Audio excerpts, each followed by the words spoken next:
Disclaimer. This video is for entertainment and informational purposes only. The views and opinions expressed in this video are those of the creator and do not necessarily reflect the views of any organization. The creator of this video is not responsible for any errors or omissions, or for any actions taken based on the information presented in this video. Viewer discretion is advised.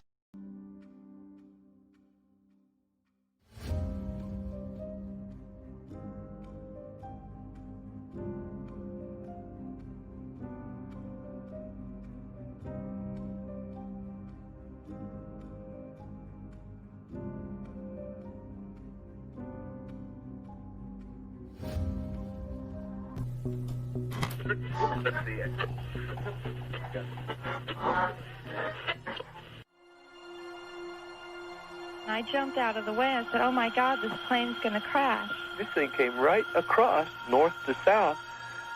Incidentally, I was a private pilot, so I have some familiarity with the airspace. It glided over my house, and there was absolutely no noise. What I thought to be a kind of a boomerang shape. Myself, my God, that's a wingspan I've never seen.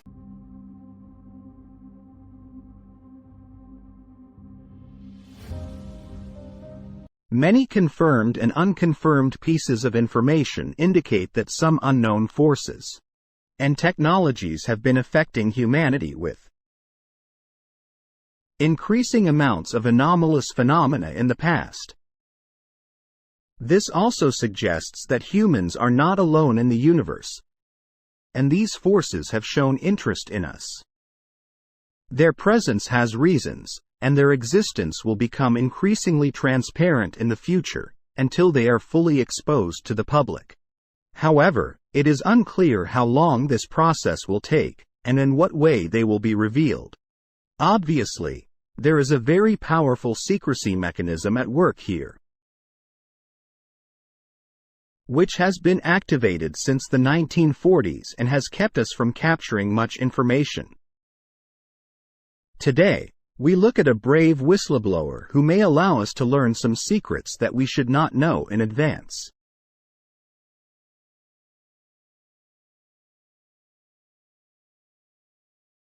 Linda Moulton Howe is a well-known investigative journalist in the United States, who once won the Emmy Award, the highest award in the American television industry, for her investigation of the famous cattle mutilation incident in the United States in 1981. She found that many of the abducted cows had unusual wounds, and thus concluded that some extraterrestrial beings needed to study specific animal organs for survival, and speculated on the relationship between UFOs and the U.S. government, firmly believing that one or more extraterrestrial civilizations are influencing Earth. She is known as the world's most outstanding UFO investigator, and has been investigating UFO events throughout her life. Many of her statements influenced the UFO craze of the 1980s and 1990s.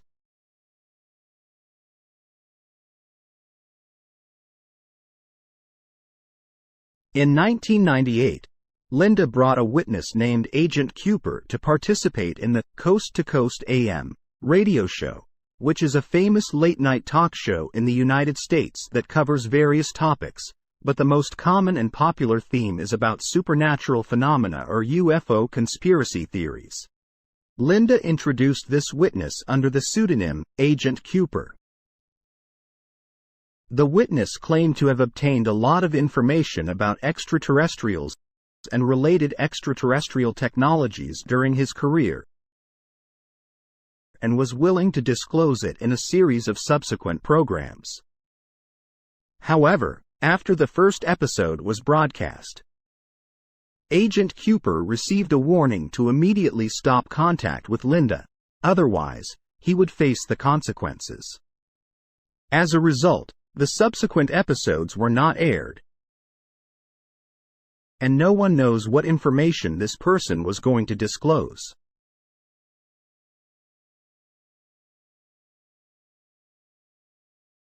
For 15 years, this witness did not appear in public.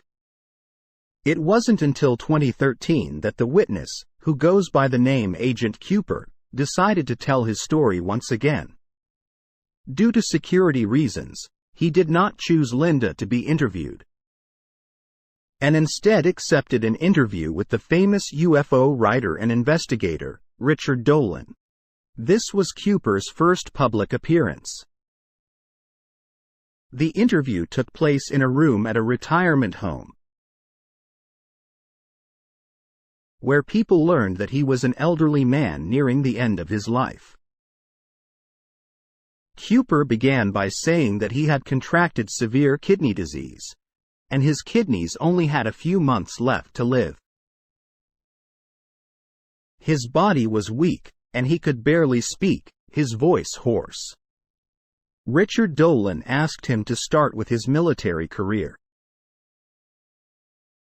Cooper said he started serving in the U.S. Army's Signal Training School, which was part of the U.S. Information Forces training. Richard immediately asked him what year it was, and Cooper promptly answered 1958 with no hesitation. What year would this be? 58.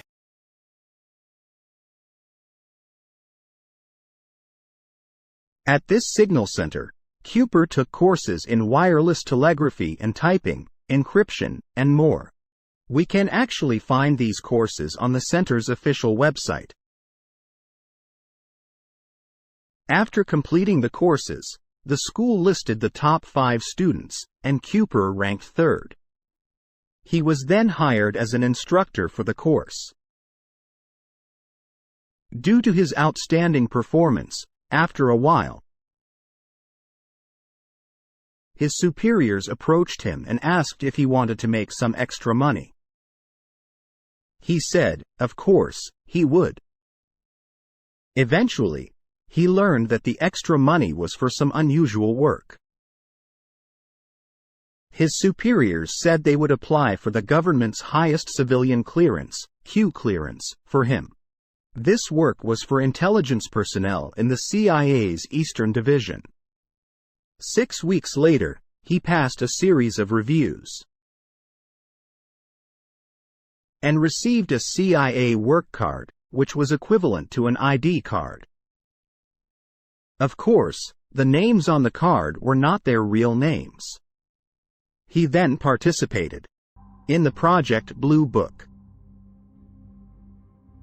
The Project Blue Book was a research project established by the U.S. Air Force in 1952 to investigate UFO phenomena. The project collected 12,618 UFO reports. The final conclusion was that most UFO reports were either natural phenomena or common flying objects, with only 701, about 6%, classified as unexplained. The project was terminated in 1970 after 18 years.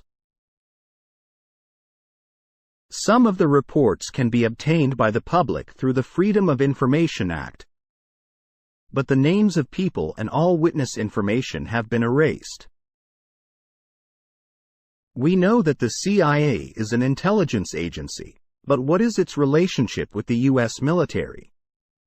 Why did the CIA participate in the U.S. Air Force's Project Blue Book? In fact, the CIA is the central coordinating agency for the entire U.S. intelligence community. Although it does not have domestic law enforcement powers, it can conduct quasi-military operations. It is responsible for collecting all intelligence from other countries, including military intelligence and some domestic intelligence, and providing the President and Cabinet with intelligence for national security decisions. It has more than 20,000 employees worldwide, with an annual budget of $15 billion, which is equivalent to 2.5% of the U.S. military budget each year. Stay tuned for the upcoming episode where we will continue Cooper's story.